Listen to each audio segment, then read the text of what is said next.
So hello and welcome everyone. आज आप सभी के साथ फिर से 2 दिन के बाद यहाँ पे मिलने का मौका मिला है। आज यहाँ पे हम जो हमारा अफ्रीकन कॉन्टिनेंट हमने बीच में छोड़ा था उसको हम कंटिन्यू करेंगे। आज के लेक्चर के अंदर हम यहाँ पे फिजिकल डिवीजन जो है अफ्रीका कॉन्टिनेंट की उनकी बात करेंगे। देखो यहाँ पे काफ़ी इंपॉर्टेंट टर्मिनोलॉजी मैंने पहले समझाई भी थी। आज इस लेक्चर के अंदर यहाँ पे कुछ ऐसी टर्म्स को भी हम समझेंगे जो टर्म्स आपके ज्योग्राफिकल पर्सपेक्टिव से एक काफ़ी इंपॉर्टेंट रखी मीन्स इंपॉर्टेंस रखती हैं वो अपने आप में। जैसे बात करें जब हम यहाँ पे डेजर्ट्स के बारे में बात कर रहे होंगे वहाँ पे ओयासिस करके कुछ ऐसी टर्म्स है, कुछ दूसरी भी टर्म्स है जिनके बारे में हम यहाँ बात करेंगे। सैंड सी क्या होता है, सैंड ड्यून्स क्या होते हैं, उसके बाद कूल कोस्टल डेजर्ट्स के बारे में बात करेंगे।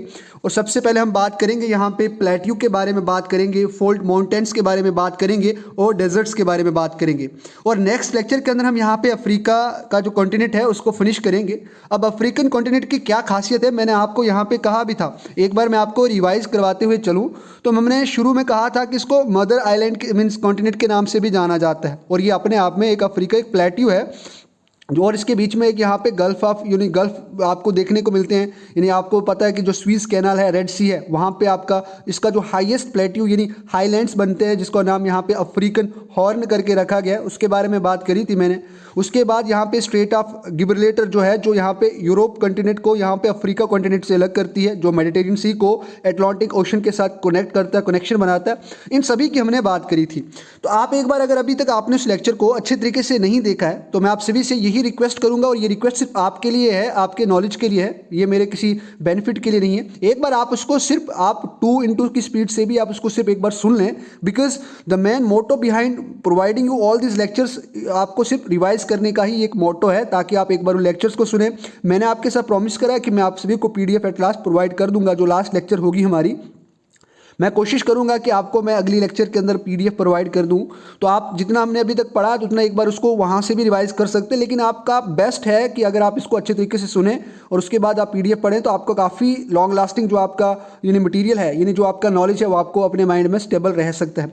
तो आज यहाँ पे हम इन तीनों की बात करेंगे। इट मीन्स आज का जो हमारा मेन टॉपिक है वो फिजिकल डिवीजन जो है अफ्रीका कॉन्टिनेंट की, वो कौन कौन सी है उन सभी की यहाँ पे बात करने वाले हैं। आप सभी को पता है कि इसके थ्रू हम यहाँ पे वर्ल्ड जियोग्राफी जो हम पढ़ रहे हैं इसके थ्रू हम यहाँ पे जो मैपिंग का तरीका है वो भी सीख रहे हैं कि किस तरीके से हमें मैप से डिटेक्ट करने होते हैं, उन सभी की बात करेंगे। उसके बाद यहाँ पे आज एक हम माउंटेन्स की बात करेंगे जिसका नाम किलिमंजारो है। ये काफ़ी न्यूज़ में भी रहता है, क्यों रहता है? क्योंकि यहाँ पे आपको 3 प्लेट्स के कन्फ्लेशन मिलते हैं, उन सभी की बात करेंगे और ये काफ़ी इंपॉर्टेंट भी है। और सबसे टॉलेस्ट माउंटेन यहाँ पे अगर माना जाए, highest mountain of Africa continent यही माना जाता है, किस साइड लाई करता है इसके बारे में बात करेंगे। उसके बाद सहारा डेजर्ट की बात करेंगे जो hot desert of the world कहा जाता है।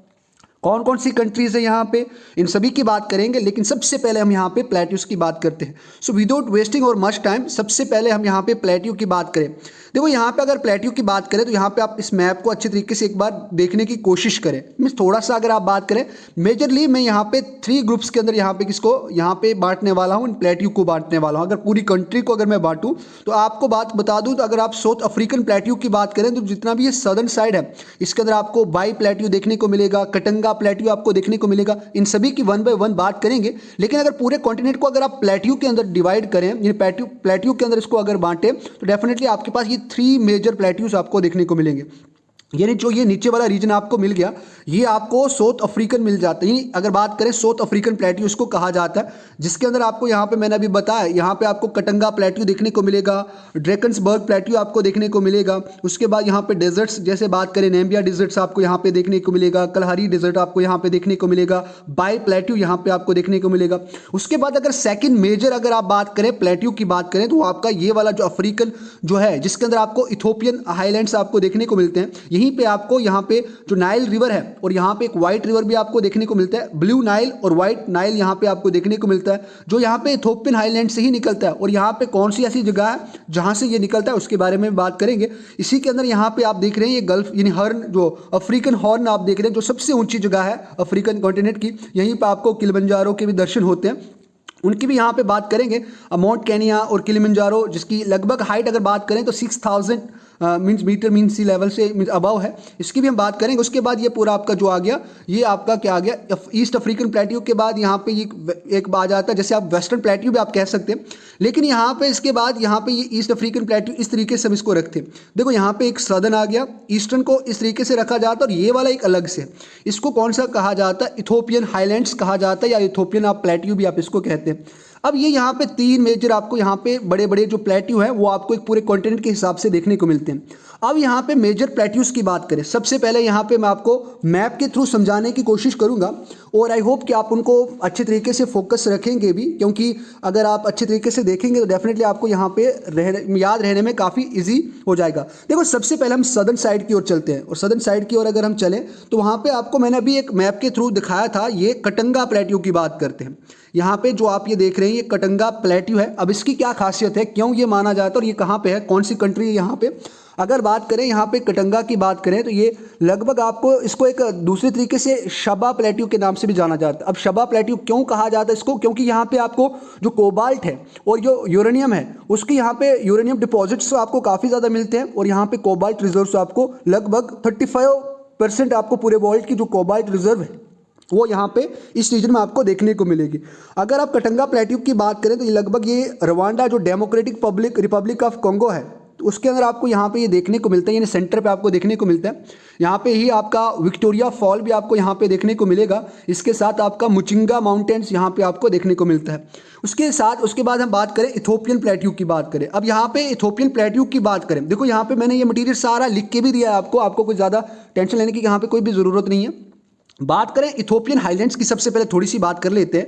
जो इथोपियन हाईलैंड्स है यहाँ पे हायर रीजन ऑफ अफ्रीका है, जो मैंने आपको पहले कहा। सबसे बड़ी बात आपको ये याद रखनी है कि हायर रीजन है अफ्रीका का, और यहाँ पे ये इथोपियन हाईलैंड से ही ये क्या हुआ, फॉर्म हुआ जो प्लेट्यू। अगर इथोपियन प्लेट्यू की बात करें तो यहाँ पे आपको लार्जेस्ट, यहाँ पे बहुत सारा एरिया आपको देखने को मिलेगा, जिसका अगर एल्टीट्यूड की बात करें, हाइट की बात करें तो काफ़ी हाइट दूसरे कॉन्टिनेंट से आपको as comparison to other left continent of जो अफ्रीकन कॉन्टिनेंट है वहाँ से आपको यहाँ पे ज़्यादा हाइट देखने को मिलेगी। तो यहीं पे एक प्लेट्यू भी बनता है, और इस प्लेट्यू के अंदर आपको यहाँ पे एक लेक देखने को मिलती है, जिस लेक का नाम यहाँ पे आपको लेक ताना के नाम से यहाँ पे इस साइड आप देख सकते हैं अगर मैप पे, तो यहाँ पे अगर आपके पास यहाँ पे एटलस है तो वहाँ पे आप देख सकते हैं, लेकिन यहाँ पे मैंने मार्क कर दिया है जो रेड सी है, जो यहाँ पे आपको लेक ताना यहाँ पे आपको देखने को मिलती है। अब ये लेक ताना ही सोर्स है ब्लू नाइल का, जो ब्लू नाइल है यहाँ पे उसका सोर्स माना जाता है, और इसीलिए यहाँ पे आपको काफ़ी ज़्यादा सर्दी यानी ठंडक महसूस होगी। तो इसीलिए यहाँ पे आपको इक्वेटर के पास तो है, लेकिन थोड़ा यहाँ पे आपको कूलनेस फील होती है। उसके बाद यहाँ पे आप ग्रेट कारो की बात करें तो ग्रेट कारो के लिए आपको लास्ट बॉटम पे जाना पड़ेगा, सबसे लास्ट आपको जाना पड़ेगा। यहाँ पे एक बार मैं आपको पूरे मैप की ओर चला देता हूँ ताकि आपको यहाँ पे पूरा समझ आ जाए। देखो यहाँ पे यानी अगर बात करें तो यहाँ पे आपको ग्रेट कारो, आपको यहाँ पे इस देखो ये वाली लाइन आपको ग्रेट कारो देखने को मिलता है। ये एक सेमी डेजर्ट रीजन है, यहाँ पे सेमी यानी डेजर्ट भी है, यहाँ पे एग्रीकल्चर के लिए एग्रो मीन्स काफ़ी अच्छी फार्मिंग लैंड भी आपको यहाँ पे देखने को मिलती है, तो इसीलिए इसको सेमी डेजर्ट रीजन भी आपको मीन्स इसको कहते हैं। उसके बाद यहाँ पे आपको ऊपर थोड़ा चलोगे तो अभी हमने बात करी थी यहाँ पे बाई प्लेट्यू की बात करी थी। किसकी बात करी थी हमने, ये बाई प्लेट्यू की बात करी थी।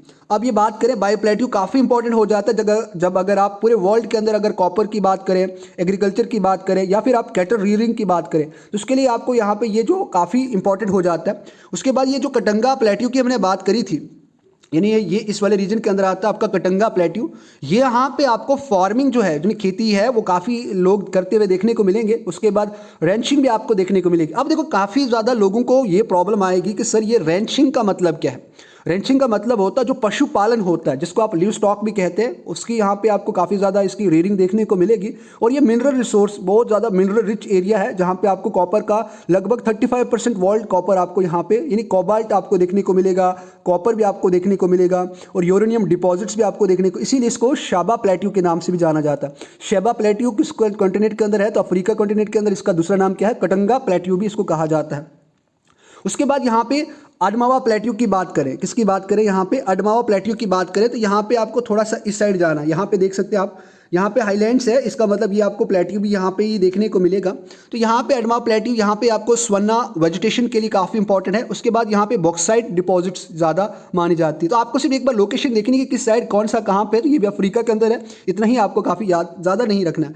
उसके बाद यहाँ पे अगर बात करें तो आपको यहाँ पे दूसरा प्लेट्यू मिलेगा अघर प्लेट्यू, जिसको यहाँ पे ये वाला रीजन जो आप देख सकते हैं यहाँ पे, अगर मैं आपको थोड़ा सा ये जूम करके बताऊं तो ये यहाँ पे ये वाला रीजन आपको देख रहे हो कि ये अगर बात करें किस साइड से आपको मिलेगा, यानी जो नॉर्थ वेस्टर्न है यहाँ पे जो सहारन एटलस माउंटेन, उसके साथ ही आपको यहाँ पे टेडमेट प्लेट्यू है, उसके साथ आपको मिलेगा तसली प्लेट्यू के साथ ही में आपका होगर मीन्स यहाँ पे इसका नाम भी रखा गया, यानी इसको दूसरे नाम से अगर बात करें होगर प्लेट्यू के नाम से भी जाना जाता है। यहाँ पे आपको बसाल्टिक रॉक्स आपको ज़्यादा देखने को मिलती हैं। उसके बाद यहाँ पे जॉस प्लेट्यू की बात करें तो ये नाइजीरिया के अंदर आपका लोकेट करते हैं। अब देखो नाइजीरिया आपको पता होना चाहिए कि नाइजीरिया यहाँ पे इस तरीके से इस वाले पोर्शन के अंदर आता है, ये मैप आपको इतना अभी पता लग जाना चाहिए कि जो नाइजीरिया है वो कहाँ पे, नाइजीरिया के साथ पे आपको यहाँ पे नाइगर देखने को मिलेगा।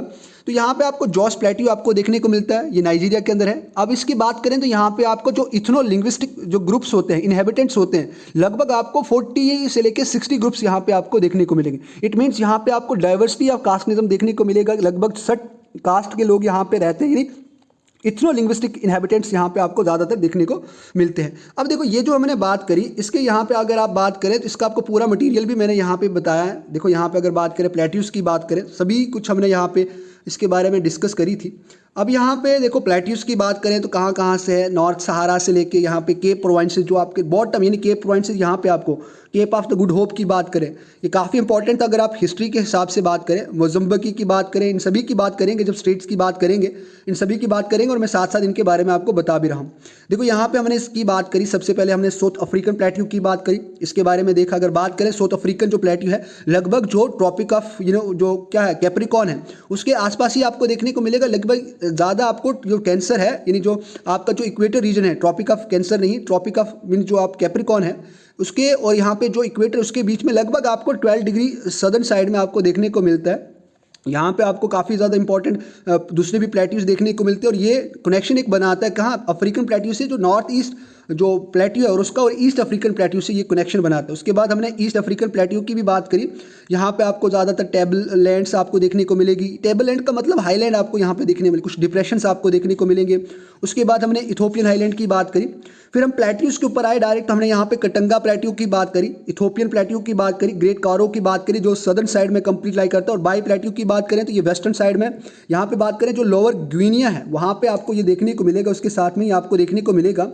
उसके बाद बात करें यहाँ पे अडमावा प्लेट्यू आपको बात करें तो अडमावा प्लेट्यू लगभग हमें यहाँ पे जो नाइजीरिया का ही पार्ट है, यानी कैमरून की बात करें तो कैमरून के अंदर यहाँ पे ये आपको देखने को मिलता है। उसके बाद अघर प्लेट्यू की बात करें तो ये आपको लगभग अल्जीरिया के अंदर या माली, नाइजीरिया और अल्जीरिया के अंदर यहाँ पे ये आपको देखने को मिलता है। उसके बाद जॉस प्लेट्यू की बात करें तो ये आपको पूरा का पूरा जो है वो आपको यहाँ पे नाइजीरिया के अंदर देखने को मिलता है, इसीलिए इसको इथनो लिंग्विस्टिक इनहेबिटेंट्स भी कहा जाता है इस पूरे अफ्रीका कॉन्टिनेंट का, क्योंकि यहाँ पे लगभग आपको 40 से लेकर 60 ग्रुप्स ऑफ पीपल यहाँ पे डिफरेंट कास्ट के आपको देखने को मिलेंगे। एक बार फिर से अगर आपको समझ नहीं आई है तो एक बार फिर से आप देख सकते हैं किस तरीके से यहाँ पे ग्वीनियन डोर्सल अघर प्लेट्यू, ये इस तरीके से यहाँ पे बाई प्लेट्यू, अंगोला प्लेट्यू, यहाँ पे Drakensberg plateau, east African plateau, यानी इस तरीके से यहाँ पे ईस्ट अफ्रीकन आपको देखने को मिलेगा लगभग इस तरीके से। और इथोपियन यहाँ पे प्लेट्यू या मासिफ भी इसको कहा जाता है, वो भी आपको यहाँ पे ही देखने को मिल जाता है। तो लगभग इस तरीके से हमने कुछ बात करी। अगर अभी आपको एक बार फिर से अच्छे तरीके से मैंने मैप पे भी दिखाया, लेकिन अगर फिर से आपको कभी देखना है तो एक बार यहाँ पे फिर से आप देख सकते हैं। देखो यहाँ पे प्लेट्यू की बात करें, जो यहाँ पे दिखाए गए मेजर प्लेट्यूज वही है, दूसरे छोटे मोटे प्लेट्यूज और भी आपको काफ़ी देखने को मिलेंगे। क्योंकि जब यहाँ पे इसके बाद जब मैं माउंटेन्स की बात करूँगा ना, उस माउंटेन्स के अंदर आपको मैं एक बार बताऊँगा कि किस तरीके से कंट्रीज डिवाइड है, और इस तरीके से अगर बात करें हर एक कंट्री का में भी चांसेस हैं, क्योंकि यहाँ पे जिस तरीके से ये 3 मेजर हैं, उसके बाद यहाँ पे माइनर्स प्लेट्यू आपको काफ़ी देखने को मिल जाते हैं, तो वो काफ़ी है छोटे छोटे प्लेट्यू की बात करें। अगर देखो मैं यहाँ पे कुछ प्लेट्यूज के नाम लेता हूँ, अगर मैं सदर्न साइड से बात करूँ, यानी साउथ से अगर ऊपर आऊँ तो यहाँ पे आपको जहाँ पे आपका बाय प्लेट्यू था, यानी यहाँ पे अगर बात करें बाय प्लेट्यू के साथ ये वाला जो रीजन है, इस प्लेट्यू का नाम ह्यूला प्लेट्यू है, ह्यूला प्लेट्यू आपको देखने को मिलेगा। उसके बाद यहाँ पे अगर आप उस साइड ऊपर चले और ऊपर चलें तो यहाँ पे आपको लोअर ग्यूनिया देखने को मिलेगा, कॉन्गो बेसिन आपको देखने को मिलेगा, ईस्ट अफ्रीकन इथोपियन हाईलैंड्स, इस तरीके से आपको काफ़ी ज़्यादा देखने को मिलेगा। अगर ऊपर टॉप की बात करें तो टेडमेट प्लेट्यू आपको देखने को मिलता है। उसके बाद यहाँ पे अगर बात करें तो गुडी डिजर्ट्स आपको देखने को मिलता है। तो इस प्रकार के छोटे मोटे प्लेट्यूस आपको काफ़ी देखने को मिलेंगे, लेकिन जिनकी हमें मेन इंपॉर्टेंट बात करनी थी वो हमने यहाँ पे बात की। देखो टेडमेट यहाँ पे इस तरीके से यहाँ पे आपको देखने को मिलेगा, जो आपको मैप के अंदर शो करा जाता है एटलस के अंदर। तो काफ़ी हद तक यहाँ पे कोशिश करें कि वो सभी के सभी अपने माइंड में अच्छे से आप इनको बैठा लें। अब यहाँ पे माउंटेन्स रेंजेस की बात करते हैं। देखो यहाँ पे हमने सभी प्लेट्यूस की जो हमें ज़रूरी था उनकी बात करी। अब देखो मैंने कहा था कि मैं आपको एक डायग्राम, यानी डायग्राम इन द सेंस यहाँ पे एक मैप आपको दिखाऊंगा, उस मैप से आप समझेंगे। देखो छोटे मोटे अगर बात करें तो ये जो आपको रिफ्ट दिख रही है, रिफ्ट का मतलब बीच में थोड़ी सी यहाँ पे आपको दरारें जो दिख रही है, तो ये अपने आप में एक कंट्री की यानी बाउंड्रीज है कंट्रीज़ की, यानी ये यहाँ पे कंट्रीज़ की बाउंड्रीज है। इसी तरीके से आप समझ सकते हैं कि किस प्रकार से जो आपको नीला नीला ये दिख रहा है, ये इट मीन्स यहाँ पे काफ़ी ज़्यादा एग्रीकल्चर, क्योंकि यहाँ पे कंगो बेसिन देखने को मिलता है, इसीलिए यहाँ का जो रिवर है काफ़ी वेजिटेटिव्स रहता है। उसके बाद ग्रेटर रिफ्ट वैली की बात करें, इथोपियन हाईलैंड्स की बात करें, दूसरा जो भी आपको ये दिख रहा है कैसा, ये इस तरीके से भूरा भूरा, इसका मतलब यहाँ पे एक डेजर्ट एरिया है। सारा को बात करें, यहाँ पे कलहरी डेजर्ट की बात करें, ये फेमस डेजर्ट है, इनके बारे में हम बात करेंगे। लेकिन सबसे पहले हम यहाँ पे माउंटेन्स की बात करते हैं। अगर बात करें अफ्रीका के अंदर बात करें तो यहाँ पे आपको न्यूली फॉर्म्ड फोल्ड माउंटेन्स आपको देखने को मिलते हैं। बात करें यहाँ पे आपको काफ़ी ऊंचे ऊंचे पहाड़ देखने को मिलेंगे, और सबसे जो ऊंचा पहाड़ है वो आपको किलिमंजारो देखने को मिलेगा। और किलिमंजारो यहाँ पे केनिया के और यहाँ पे अगर बात करें सोमालिया के बॉर्डर पे आपको देखने को मिलेगा। इसकी भी हम पर्सनली काफ़ी बात करने वाले हैं, क्योंकि यहाँ पे नायरोबी एक जगह का नाम है, यहीं पे केनिया के साथ, केनिया की कैपिटल है जगह का केनिया की कैपिटल है जो अगर बात करें तो नायरोबी है। तो वहीं पे आपको यहाँ पे उसके सदर्न साइड में आपको देखने को मिलेगा माउंट किलिमंजारो। लगभग इसकी अगर मीन सी लेवल से इसकी हाइट की बात करें तो लगभग 60,000 मीटर है। तो 66,000 मीटर, नॉट ए 60,000। तो ये बात आप एक बार रखें। सबसे पहले हम यहाँ पे नॉर्थन साइड से चलते हुए यहाँ पे पूरे माउंटेन्स को कवर करते हैं। सबसे पहले हम यहाँ पे एटलस माउंटेन की बात करते हैं। अब यहाँ पे सबसे पहले हम एटलस माउंटेन की बात करें तो सीधा हम यहाँ पे कहाँ पे चलते हैं, मैप की ओर चलते हैं। देखो यहाँ पे अगर मैप की ओर चलें तो यहाँ पे आपको डिजर्ट्स बताएं। चलो यहाँ पे मैं आपको पर्सनली एक बार पूरा खुद से ही दिखा लेता हूँ कि कहाँ पे आपको यहाँ पे ये सब चीज़ें देखने को मिलेंगी। अगर बात करें यहाँ पे, इसको थोड़ा सा घुमा लेते हैं। देखो यहाँ पे आपको एटलस माउंटेन यहाँ पे देखने को मिलता है, यानी ये वाला जो रीजन है यहाँ पे आपको एटलस माउंटेन देखने को मिलते हैं। इसके अंदर भी आपको काफ़ी चीज़ें देखने को मिलेंगी, जैसे हाई एटलस आपको देखने को मिलेगा। हाई एटलस थोड़ा नीचे है और मिडिल एटलस थोड़ा सा ऊपर है, यहाँ पे आपको देखने को मिलेगा। उसके बाद ये वाला रीजन जो है एंटी एटलस आपको देखने को मिलेगा। उसके बाद यहाँ पे आपको ये सहारन एटलस आपको देखने को मिलेगा, यानी ये वो रीजन है जहाँ से क्या है, मेडिटेरियन सी और with the help of straight of Gibraltar, यानी जो गिब्राल्टर जो स्ट्रेट है उसकी हेल्प से यहाँ पे जो नॉर्थ अटलांटिक ओशन है उसको आपस में क्या करता है, कनेक्ट करता है। और यहाँ पे कंट्री कौन सी, ये जो आपका रीजन है वहाँ पे आपको मोरक्को देखने को मिलेगा और अल्जीरिया आपको देखने को मिलेगी। साथ साथ इसका ये जो तुनिशिया तक फैला हुआ है, अगर बात करें ये जो आपका माउंट एटलस है ये लगभग 3 कंट्रीज़ के अंदर फैला हुआ है। एक तो मोरक्को आ गई आपकी, जिसकी कैपिटल रबत है, आपको ये जानना है। उसके बाद बात करें अल्जीरिया की बात करें, और उसके बाद तुनिशिया के अंदर यहाँ पे फैला हुआ है। और तुनिशिया के साथ ही आपको यहाँ पे गल्फ भी देखने को मिलेगा। चलो इसका भी नाम बता देता हूँ मैं, इस गल्फ का नाम है गल्फ ऑफ गेब्स, यहाँ पे गल्फ ऑफ गेब्स। और इसी के साथ ये जो नीचे आपको गल्फ देखने को मिलता है इसका नाम है gulf of Sidra, gulf of Sidra के नाम से इसको जाना जाता है। अब यहाँ पे बात करी हमने किसकी बात करी, इसके कुछ इंपॉर्टेंट फैक्ट्स की बात करें। अब देखो यहाँ पे मैंने बताया, अगर आप इसकी लोकेशन की बात करें तो यहीं से आपको ये पता चलता है कि ये north western part of continent है, जिसके अंदर आपको मैंने 3 कंट्रीज बताई, मोरक्को, अल्जीरिया और तुनिशिया की बात। लगभग ये 2400 किलोमीटर के अंदर ये पूरे यहाँ पे साउथ वेस्ट डायरेक्शन में फैला हुआ है, जो मोरक्को से लेकर अल्जीरिया से लेकर तुनिशिया तक है। अब यहाँ पे आपने कभी न्यूज़ के अंदर सुना होगा कि जो मगरिब कंट्रीज़ है, मगरिब हम बोलते हैं ना, मगरिब की कंट्रीज़। अब यहाँ पे मगरिब की कंट्रीज़ इन ही 3 कंट्रीज़ को कहा जाता है, मोरक्को यहाँ पे, उसके बाद आपके पास अल्जीरिया और तुनिशिया को ही यहाँ पे मगरिब कंट्रीज़ के नाम से, यहाँ पे मगरिब के जो देश हैं उनके नाम से इसको जाना जाता है। उसके बाद कुछ और इंपॉर्टेंट यहाँ पे बात करें तो यहाँ पे आपको मीडियम मैंने बताया, हाई एटलस बताया, मिडल बताया, एंटी बताया, इसीलिए इसको सभी को एटलस ग्रुप के नाम से जाना जाता है। यहाँ पे आपको एक सबसे ऊंचा जो देखने को मिलेगा उसका नाम है जेबल तोबकल, जेबल तोबकल। यहाँ पे अगर मटेरियल मैं आपको पूरा अगर यहाँ पे दिखाऊं, हैंड रिटन में भी दिखाऊं या आपको नोट्स पे भी दिखाऊं तो आपको यहाँ पे देखने को मिलेगा। देखो यहाँ पे आपके पास लिखा है, इसका नाम है यहाँ पे जेबल तुबकबल माउंटेन्स इसको कहा जाता है, जिसकी हाइट लगभग 4165 मीटर है सी लेवल से। अब यहाँ पे एक बाउंड्री को भी यहाँ पे क्रिएट करता है। मैंने अभी आपको कहा था कि जो मेडिटेरियन सी है उसको और अटलांटिक सी को ये क्या करता है, यानी यहाँ उसके बीच में एक रिफ्ट पैदा करता है, इनको सेपरेट करता है। यहाँ पे आपको बात करें तो जो एटलस माउंटेन है, ये जो कन्वर्जिंग जो प्लेट्स है, यानी जो आपस में प्लेट्स मिलती है, एक अफ्रीकन प्लेट और एक रशियन प्लेट के बीच में यहाँ पे ये आपको देखने को मिलता है। तभी तो ये एटलस माउंटेन की फॉर्मेशन हुई थी, क्योंकि जो डेंसर होती है वो नीचे जाती है और जो लाइटर होती है वो ऊपर आती है, यानी कॉन्टिनेंटल और ओशनिक प्लेट्स होती हैं। इन दोनों की बात हम करेंगे जब हम ज्योग्राफी के अंदर टेक्टोनिक प्लेट्स की बात करेंगे, उसके अंदर इसको हम समझने की कोशिश का बात करेंगे। उसके बाद यहाँ पे रुवेनजोरी माउंटेन्स की बात करें, इसको माउंटेन्स ऑफ द मून भी कहा जाता है। इसको कहा जाता है माउंटेन्स ऑफ द मून भी कहा जाता है। तो यहाँ पे आपको ये देखने को मिलेगा, अगर मैं आपको इसको भी मैप के थ्रू समझा दूँ एक बार, ताकि आपको पूरा लग पाए पता कि कहाँ पे ये लोकेट करता है। देखो यहाँ पे अगर मैं इसी को थोड़ा सा सीधा करके यहाँ पे अगर मैं समझाने की कोशिश करूँ तो ये यहाँ पे आपको देखने को मिलेगा। देखो यहाँ पे अगर आप देख सकते हैं, थोड़ा सा आपको धुंधला दिख रहा होगा, लेकिन ये वाला जो रीजन है यहाँ पे आपको देखने को मिल रहा होगा माउंट रुवेनजोरो। यहाँ पे इसके साथ आपको कैंपिला और यहाँ पे ही आपको लेक विक्टोरिया भी इसके साथ देखने को मिले। जो ग्रेट रिफ्ट वैली है, यानी वेस्ट रिफ्ट वैली, ग्रेट नहीं, ये यहाँ पे ईस्टर्न रिफ्ट वैली, ये आपकी वेस्ट जो रिफ्ट वैली है उसके साथ ही आपको ये देखने को मिलेगा। अब इसकी कुछ इंपॉर्टेंट बात कर लेते हैं कि क्या इसकी इंपॉर्टेंट बात है। बात करें यहाँ पे तो इसको माउंटेन्स ऑफ द मून के नाम से भी जाना जाता है। उसके बाद यहाँ पे ये गिग्नेटिक बहुत बड़ा है, जहाँ पे 6 सेपरेटेड ग्लेशियर मास, छोटे छोटे यहाँ पे 6 टुकड़ों को ये बांटता है और यहाँ पे वेस्टर्न रिफ्ट वैली के साथ है। तो इस तरीके से आपको याद रखना है। उसके बाद माउंट इल्गन की बात करें तो वो भी इसके साथ ही है, एक बार इसकी बात कर लेते हैं। ये भी युगांडा और केनिया के बॉर्डर पर आपको देखने को मिलेगा। और जो लेक विक्टोरिया भी मैंने आपको बताई, उसके यहाँ पे नॉर्दर्न साइड में, नॉर्थ ईस्ट साइड है, वहाँ पर ये सिचुएट करता है। उसके बाद ये एक वॉल्केनिक माउंटेन्स है, तो आपको इतना याद नहीं रखना है। उसके बाद तिब्बती माउंटेन्स की बात करें, यहाँ पे जो तिब्बती यहाँ पे माउंटेन है वो आपको ऊपर देखने को मिलेगा। कहाँ पे? जो लीबियन डेजर्ट है, यानी बात करें जो आपने होगर अभी प्लेट्यू पढ़ा तो उसके साथ में ही आपको यहाँ पे तिब्बती है माउंटेन्स, वो आपको देखने को मिलेगा। यानी जो थर्ड कंट्री का जो एरिया है उसके आपको नॉर्दर्न साइड में आपको इसका यानी आपको ये देखने को मिलेगा। ये एक वॉल्केनिक ओरिजिन है, क्योंकि ये वॉल्केनिक से बना है। उसके बाद अगहर माउंटेन की बात करी, ये मैंने पहले बताया, इसको दूसरे नाम से होगर प्लेट्यू या होगर माउंटेन के नाम से भी जाना जाता है। ये सेंट्रल एशिया में आता है, जहाँ पे आपकी ट्रॉपिक ऑफ कैंसर जहाँ पे क्रॉस करती है अफ्रीका कॉन्टिनेंट को। उसके बाद ये भी वॉल्केनिक यहाँ पे फॉर्मेशन, और मोहन ताहत इसका सबसे बड़ा हाईएस्ट पीक है, यानी अगहर माउंटेन्स का। उसके बाद ड्रेकन्सबर्ग की बात करें तो ये सदर्न साइड में, इस तरीके से अगर बात करें ये कंटिनेंट आता है, इस तरीके से यहाँ पे आपका ये ड्रेकन्सबर्ग आता है। बात करें यहाँ पे थबन, जो आपका थबना, यहाँ पे सबसे ऊंचा इसकी जो पीक है वो आपको देखने को मिलेगी। ये यहाँ पे eastern part of south Africa, लेकिन यहाँ पे साउथ साइड में आपको यहाँ पे देखने को मिलेगा, जहाँ पे आपको डेलागोआ बे भी आपको देखने को मिलता है। यहाँ पे इसी के साथ यहाँ पे आपको डेलागोआ बे भी आपको देखने को मिलता है। जो मोज़म्बिक की चैनल है वहाँ पे आपको ये देखने को मिलेगा। और ये हाईएस्ट पीक है किसका?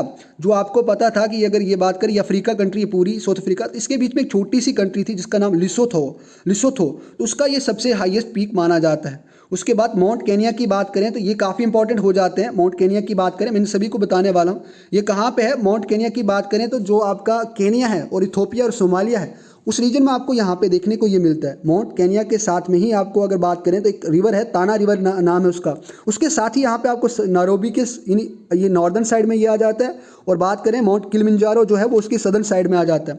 तो यहाँ पे highest peak mountains in Kenya है, और सेकंड हाईएस्ट है अफ्रीका का। पहला कौन है? पहला किलिमंजारो है। दूसरा यहाँ पे आपको जो माउंट कीन है केनिया है वो आपको यहाँ पे देखने को मिलता है। और इसका जो हाईएस्ट पीक है वो बेटियान है, बेटियान इसका हाईएस्ट पीक है, वो आपको देखने को मिलेगा। अब यहाँ पे सेंट्रल केनिया के अंदर ये लोकेट करता है। जो इक्वेटर है उसके जस्ट उसके थोड़े से अगर साउथ साइड की बात करें, जो इथोपियन हाईलैंड्स है, जो ईस्ट रिफ्ट वैली है ना, उसके आपको थोड़ा सा अगर आप थोड़ा सदर्न साइड में चलेंगे तो वहाँ पे आपको देखने को मिलेगा।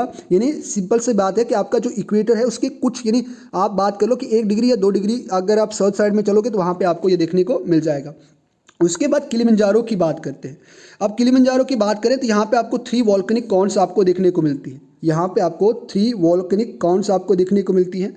उसके बाद यहाँ पे किबो मवनेशी सिहिरा ये आपको देखने को मिलेगी, और ये नॉर्थ ईस्टर्न तंजानिया के अंदर देखने को मिलता है। अब केनिया के साथ ही आपको जो केनिया और यहाँ पे तंजानिया का जो बॉर्डर है उस रीजन पे आपको यहाँ पे माउंट किलिमंजारो आपको देखने को मिलेगा। ये सबसे ऊंचा है, लगभग बात करें यहाँ पे फ्री स्टैंडिंग माउंटेन है। अगर बात करें ये तो एक फ्री स्टैंडिंग माउंटेन है। इनकी highest peak in Africa continent, सबसे बड़ा पीक भी इसी के अंदर, और सबसे बड़ा ये माउंटेन भी अफ्रीका का माना जाता है। उसके बाद एक बार हम यहाँ पे इसकी फिर से एक बार बात कर लेते हैं, मैप की बात कर लेते हैं, क्योंकि मैप से समझने से क्या होता है कि हमें चीज़ें काफ़ी समय तक याद रहती हैं।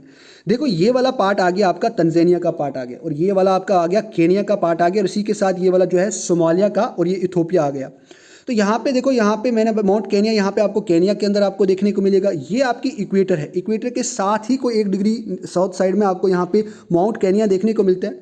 लेकिन अगर आप बात करें किलिमंजारो की बात करें तो ये आपको थोड़ा सा नीचे देखने को मिलेगा। ये जो नैरोबी है, बात करें नैरोबी, और यहाँ पे बात करें किसकी, जो आपका यहाँ पे दूसरा रीजन आपको देखने को मिलता है किसका, तंजानिया का, तो उसके बीच में ही आपको ये देखने को मिलता है। तो इस तरीके से आपको ये याद रखना। माउंट एलोगन की बात करें, मैंने आपको पहले बताया था, तो माउंट एलोगन आपको इस तरीके से यहाँ पे आपको देखने को मिलता है। उसके बाद यहाँ पे रेवंजोरी माउंटेन्स की बात करी थी, तिब्बती माउंटेन्स की बात करें तो ये अगर बात करें तो ये आपको इस तरीके से इस साइड में आपको ये तिब्बती माउंटेन्स आपको देखने को मिलते हैं। तो एक बार हम यहाँ पे अब डेजर्ट्स की ओर चलते हैं, थोड़ा सा जल्दी चलते हैं क्योंकि टाइम हमारा हो रहा है। अब डेजर्ट्स की बात करें तो आपको पता है सहारा डेजर्ट जो फेमस, वर्ल्ड फेमस डेजर्ट है, वो आपको देखने को मिलेगा। एक बार इस मैप को समझते चलें ताकि हमें जब हम पढ़ रहे होंगे तब हमें पूरा एक आइडिया मिलेगा कि ये डेजर्ट कहाँ पे लोकेट करता है। फिर भी मैं आपको एक अच्छे तरीके से बताऊँगा। सबसे बड़ा डेजर्ट जो आपको पता है कि जो एक यूएसए उस कंट्री से भी बड़ा है, ये लगभग 30% यहाँ पे अफ्रीका कॉन्टिनेंट का हिस्सा इसके अंदर आता है, तो ये सहारा डेजर्ट आपको देखने को मिलेगा। तो यहाँ पे इनकी भी बात करते हैं, कुछ पॉइंट्स मैं यहाँ पे बोल देता हूँ ताकि आपको जो पीडीएफ पढ़ो तब आपको यहाँ से इनका रिवाइज हो जाए। ये बात करें, लार्जेस्ट हॉट डेजर्ट माना जाता है पूरे वर्ल्ड का। बात करें लगभग ये काफ़ी 30% ऑफ अफ्रीका कॉन्टिनेंट का ये एरिया कवर करता है।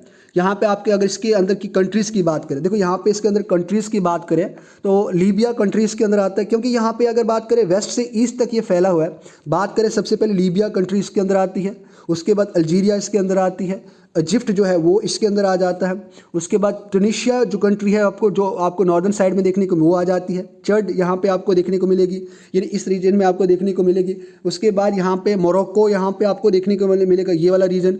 उसके बाद यहाँ पे आपको एरिट्रा ये इस साइड इधर है, यहाँ पे ये यहाँ पे कंट्री, ये भी आपको इसके अंदर ही आपको देखने को मिलेगी। नाइजीर यहाँ पे नाइजीरिया के साथ ही ऊपर है, वहाँ पे आपको देखने को मिलेगी। और यहाँ पे आपको मॉरिशिया आपको देखने को मिलेगी, वो भी यहाँ पे किसका पार्ट है, यहाँ पे सहारा डेजर्ट का। और इसके साथ ही यहाँ पे आपको माली कंट्री देखने को मिलेगी, ये भी। और उसके बाद बात करें तो कुछ पार्ट यहाँ पे सूडान का आता है, और सूडान यहाँ पे आपको देखने को मिलेगा, और नॉर्थ सूडान, और ये यहाँ पे आपको साउथ सूडान, तो ये आपको देखने को मिलेगा। ये जो पूरा का पूरा ये सहारा डेजर्ट के अंदर ही आते हैं। इसके अंदर छोटे छोटे और डेजर्ट्स आपको देखने को मिलते हैं, या आपको सैंड ड्यून्स आपको देखने को मिलेंगी, ओएसिस देखने को मिलेंगे। देखो ओएसिस का मतलब क्या होता है, लश ग्रीन एरिया होता है। ये क्या होता है, लश ग्रीन एरिया होता है। कुछ बात कर लेते हैं यहाँ पे आपको ये लश ग्रीन एरिया मिलेगा देखने को। उसके बाद यहाँ पे आपको माउंटेन्स देखने को मिलेंगे, तो इस प्रकार की आपको ये बात याद रखनी। उसके बाद न्यूबियन डिजर्ट की बात करें तो यहाँ पे अगर बात करें जो न्यूबियन डिजर्ट है वो आपको कहाँ पे देखने को मिलेगा। न्यूबियन डिजर्ट यहाँ पे eastern region of Sahara district. अब ईस्टर्न रीजन यहाँ पे आपको बात करें तो ये यहाँ पे इस तरीके से यहाँ पे आपको देखने को मिल रहा है, और यहाँ पे आप इसको अच्छे तरीके से पढ़ भी पा रहे होंगे। यहाँ पे आपको न्यूबियन डिजर्ट आपको देखने को मिलेगा, और इसी के साथ पे आपको यहाँ पे eastern desert, white desert, Libyan desert, और यहाँ पे आपको बियोदा डिजर्ट्स भी आपको यहाँ पे ही देखने को मिल रहा है। तो ये बात आपको याद रखनी है। इसके अंदर अगर बात करें ये इजिप्ट के अंदर है, कौन सी कंट्री यहाँ पे, इजिप्ट के अंदर ये यहाँ पे, और यहाँ पे ही आपको यहाँ पे जो नाइल रिवर है और जो रेड सी है वहाँ पे उसके बीच पे यहाँ पे ये डिजर्ट आपको देखने को मिलता है। उसके बाद नेमिबिया डिजर्ट की बात करें, नेमिबिया का नेमिब का मतलब होता है एम्प्टी, और इसीलिए यहाँ पे ये क्या खाली ज़्यादातर ट्रेड के लिए या कहीं पे अगर बात करें कोई रोड की कंस्ट्रक्शन हो या लोकेशन ऑफ ट्रेड रूट भी इसको माना जाता है, क्योंकि यहाँ पे इसका मतलब एम्प्टी है, यानी यहाँ पे कूल कोस्टल डेजर्ट माना जाता है। अब बात करें यहाँ पे इसको ओल्ड डेजर्ट्स भी माना जाता है। ये सबसे आपको देखो सबसे main point, old desert in the world कौन है, नमिब डिजर्ट। और ये कहाँ पे लाई करता है तो एक बार मैं आपको मैप पे दिखाई देता हूँ। ये वाला रीजन यहाँ पे आपको नमिब डिजर्ट आपको देखने को मिलेगा। यहाँ पे एक बे है जिस बे का नाम रखना है आपको वल्विस। यहाँ पे वल्विस बे का एक नाम है जो आपको यहाँ पे याद रखना है। और यहाँ पे ओसस माउंटेन्स भी हैं, ओसस AUS ओयोस माउंटेन भी आपको यहाँ पे देखने को मिल देता है। यही आपको मेन पॉइंट याद रखना है। और यहाँ पे ये यूनेस्को की वर्ल्ड हेरिटेज साइट भी है। अगर आप वर्ल्ड पे कभी ये लोकेट करें कहीं मेंस में या कहीं पे भी आपको ये ज़रूरत पड़े तो ये आपको याद रखना कि नमिब, क्योंकि ओल्डेस्ट डिजर्ट है, तो डेफिनेटली यहाँ पे जो यूनेस्को है वो इन्हीं चीज़ों को प्रोटेक्ट करने के लिए जाना जाता है, तो इसीलिए ये वहाँ पे वर्ल्ड हेरिटेज साइट भी आपको देखने को मिलती है। यहाँ पे आपको काफ़ी साल्ट पैन लोकेटेड रीजन्स आपको देखने को मिलेंगे। और सोसविस वैली यहाँ पे इंपॉर्टेंट साल्ट पैन है पूरे वर्ल्ड वाइड में। यहाँ पे फॉसिल की बात करें वेलविचस्वा आपको देखने को मिलेगी, ये नैमिब डेजर्ट के अंदर देखने को मिलेगी। उसी तरीके से कलहरी डेजर्ट आपको यहाँ पे, ये भी सदर्न साइड में आपको देखने को मिलेगा। यहाँ पे देख सकते हैं आप, यहाँ पे कलहरी डेजर्ट आपको देखने को मिलता है। इसकी कुछ इंपॉर्टेंट बात कर लेते हैं तो ये यहाँ पे आपको नैमिब डेजर्ट की सदर्न साइड में आपको देखने को मिलेगा। बात करें ये जो बोट्सवाना कंट्री है, उसके बाद नामीबिया, और उसके बाद ज़ैम्बिया, एंगोला और जिम्बाब्वे जो है उसके बीच में आपको ये देखने को मिलेगा। यहाँ पे सैन कास्ट के लोग रहते हैं, सैन पीपल यहाँ पे रहते हैं, जो बहुत ही डिफिकल्ट टेरेन के लिए जाने जाते हैं जहाँ पे वो रहते हैं। यहाँ पे यह बात याद रखना कि जो कलहरी डेजर्ट है पूरे वर्ल्ड में एक चीज़ के लिए फेमस है, तभी आपको देखना जानने को देखता है कि जो साउथ अफ्रीकन रीजन है वहाँ पे आपको जो डायमंड है वो काफ़ी देखने को मिलती है, यानी डायमंड की माइनिंग यहाँ पे की जाती है इस डेजर्ट के अंदर। उसके बाद यहाँ पे कुछ इंपॉर्टेंट आपको इंटीरियर डेल्टा देखने को मिलेगा। ये इंटीरियर डेल्टा वर्ल्ड का एक ऐसा अजूबा है जहाँ पे ये जो ओकवंगो डेल्टा है ये पूरा का पूरा क्या है, एक इंटीरियर डेल्टा सिस्टम को फॉर्म करता है, जो यहाँ पे इस कलहरी डेजर्ट में कंप्लीटली क्या हो जाता है, मीन्स यहाँ पे गायब हो जाता है, स्केप हो जाता है, जाके यहाँ पे इनलैंड ड्रेनेज सिस्टम को बनाता है, इंटीरियर डेल्टास को बनाता है और डायरेक्टली जाके यहाँ पे एक इसमें मिल जाता है। यहाँ पे अगर बात करें इंडियन ओशन या फिर अटलांटिक ओशन के अंदर ये डायरेक्ट मिल जाता है।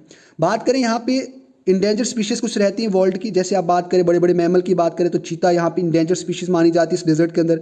वाइट राइनोसोर्स यहाँ पे जो ब्लैक राइनोसोर्स है, अफ्रीकन वाइल्ड डॉग और लाइन जो है वो यहाँ पे इंडेंजर स्पीशीज़ माने जाते हैं इस डेजर्ट के अंदर। देखो एक बार फिर से मैं आपको पूरे के पूरे यहाँ पे ओकवंगा डेल्टा ये फॉर्म करता है नमीबिया बोट्सवाना के अंदर। कलहरी डेजर्ट यहाँ पे आपको देखने को मिलेगा, यहाँ पे आपको कलहरी डेजर्ट आपको देखने को मिलेगा। ये वाला रीजन इसको स्वाजीलैंड के नाम से जाना जाता है। ड्रैकन्सबर्ग ये आ गया, ग्रेट कारो ये आ गया, नैम्बिया डेजर्ट ये आ गया, मकमडेस डेजर्ट ये आ गया। तो ये सभी आपको ये याद रखने, क्योंकि आपकी अगर लोकेशन सही हो तो आप कभी भी थोड़ा सा भी हिंट दे सकते हैं। केप टाउन यहाँ पे आपको देखने को मिलेगा।